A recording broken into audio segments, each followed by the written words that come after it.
ఎవరి కొరకు ఎందుకొరకు సాగించు పోరాటము ఇల్లు విడిచి పల్లె విడిచి ఎన్నాళ్ళు ఈ నరకము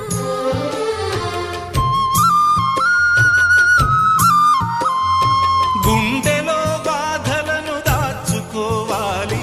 నా పోరు బాటలో నీ తోడు కావాలి పల్లెనే ఇల్లుగా నువ్వు చూసుకోవాలి పంచాది నిర్మలకు చెల్లెవనిపించాలి